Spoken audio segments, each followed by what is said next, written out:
नरेंद्र मोदी जी के 3 ब्रह्मास्त्र हैं, 3 हथियार हैं। पहला अस्त्र है ईवीएम, दूसरा हथियार है धर्मांधता और तीसरा हथियार है ईडी, आईटी, सीबीआई, एनआईए।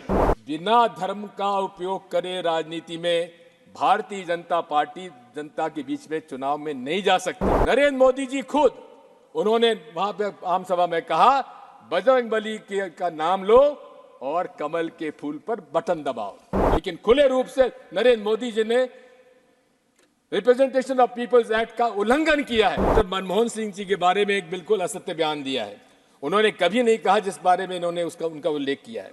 मैं आपसे कहना चाहता हूं, नरेंद्र मोदी जी के 3 ब्रह्मास्त्र हैं, 3 हथियार हैं। पहला अस्त्र है ईवीएम, दूसरा हथियार है धर्मांधता और तीसरा हथियार है ED, IT, CBI, NIA. Bharat विश्व का सबसे बड़ा लोकतंत्र है, मदर ऑफ डेमोक्रेसी कहा जाता है, लेकिन सफल लोकतंत्र के लिए निष्पक्ष माननीय चुनाव आयोग आवश्यक है। आज मैं आपसे कहना चाहता हूं कि लोगों के मन में एक ईवीएम के बारे में विश्वास कम होता जा रहा है। प्रदर्शन हो रहे हैं। 28 पॉलिटिकल पार्टीज ने कुछ प्रश्न चुनाव आयोग के सामने रखे। नरसिम्हा जी हमारे बैठे हुए, इन्होंने खुद ने किताब लिख डाली थी।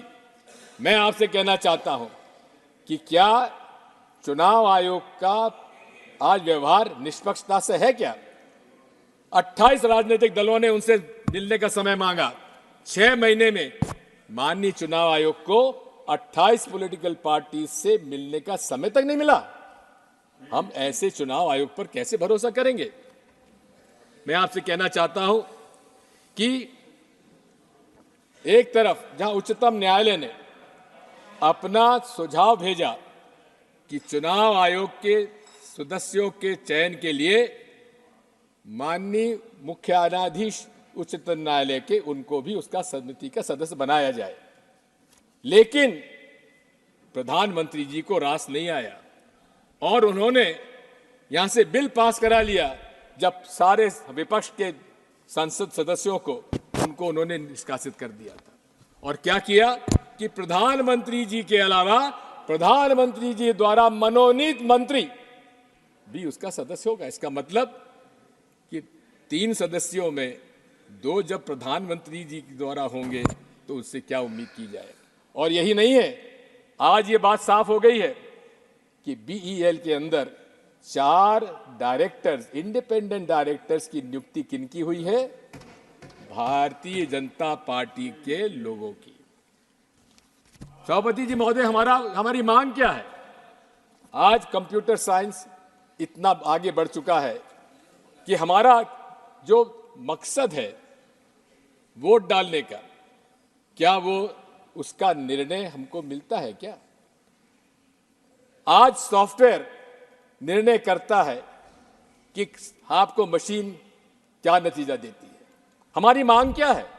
हमारी मांग यह है कि माननीय चुनाव आयोग को वो सॉफ्टवेयर पब्लिक डोमेन में लाना चाहिए। हमारी क्या मांग है?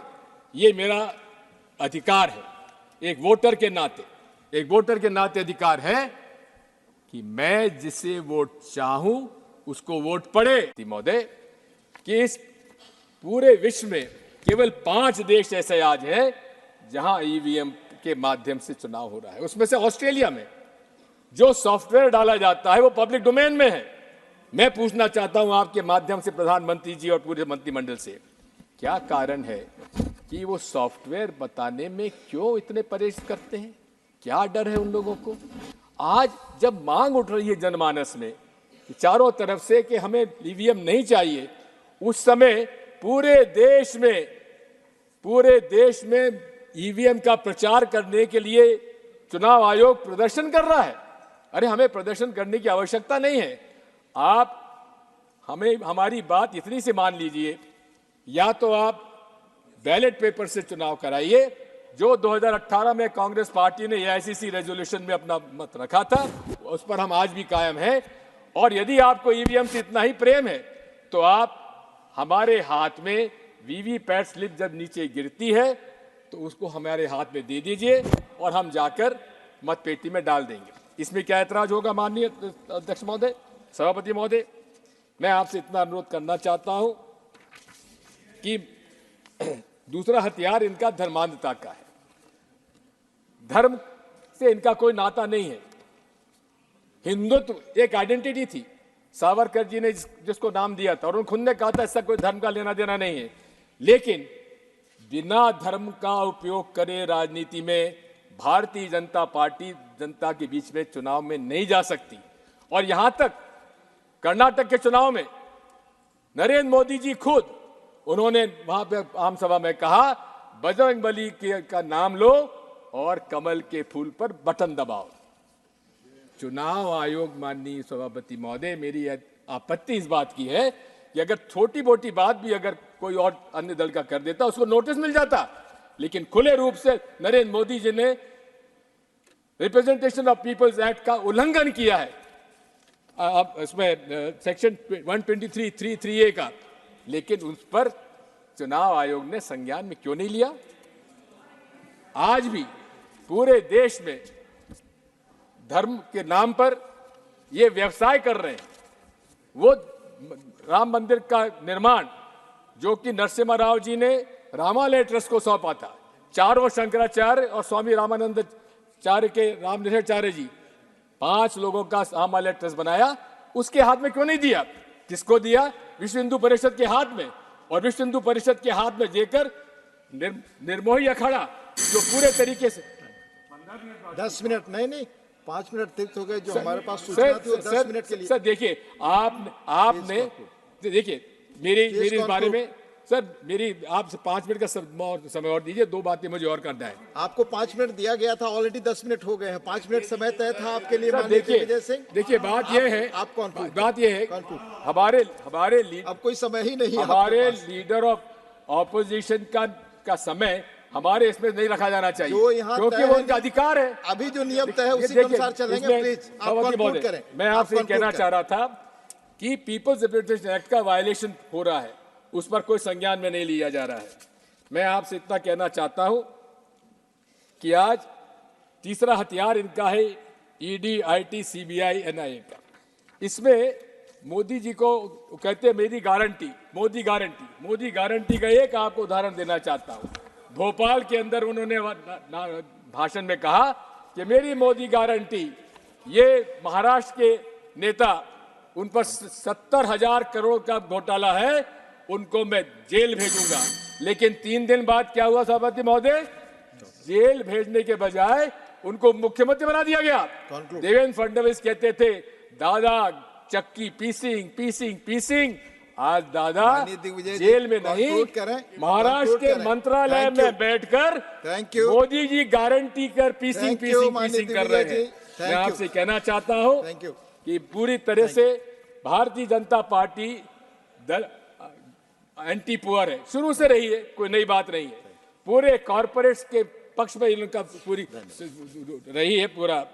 और इसीलिए कि हमारे जो डायरेक्टिव प्रिंसिपल्स में असमानता दूर करने का निर्णय था, उससे अलग अमीर और गरीब का असमानता बढ़ती चली जा रही है। मैं आपसे कहना चाहता हूं इसके बहुत सारी बातें हैं।